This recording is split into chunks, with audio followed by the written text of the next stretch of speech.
अहिल्यानगरमधील नेवासा इथे फर्निचरच्या दुकानाला भीषण आग लागली आणि या आगीमध्ये दुकानात राहणाऱ्या कुटुंबातील 5 जणांचा दुर्दैवी मृत्यू झाला। आगीवर नियंत्रण मिळवण्यात यश आलेलं आहे। आगीचं कारण मात्र अस्पष्ट आहे।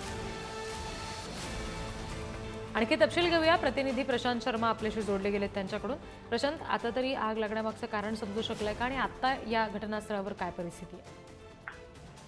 तसं बघितलं तर नेवासा तालुक्यातल्या नेवासा फाटा परिसरातली गेल्या काही वर्षातली ही दुसरी घटना आहे की घराला आग लागल्याने मोठं नुकसान झालं आहे। मात्र यंदा तब्बल 5 जणांचा जो आहे त्या घटनेत मृत्यू झालेला आहे। रात्रीच्या सुमारास ही घटना घडली होती आणि जे कुटुंब होतं, रासने कुटुंब यांचं कालिका फर्निचर म्हणून दुकान होतं। मोठ्या प्रमाणात दुकानात माल होता, रंगाचे डबे असतील, त्यामुळे आग लागल्याचा प्राथमिक अंदाज व्यक्त करतोय। शॉर्ट सर्किटने ही आग लागली असल्याचं प्राथमिक अंदाज वर्तवला जात आहे।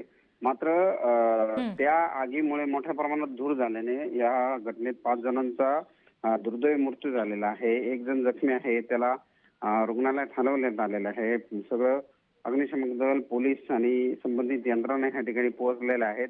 एकंदरीत आता ह्या घटनेचा जो तपास केला जाणार आहे, नेमकी आग कशाने लागली। मात्र बघितलं तर 5 जणांना आपला यात दुर्दैवीपणे जीव गमवावा लागलाय। जी, धन्यवाद प्रशांत सगळ्या माहितीसाठी।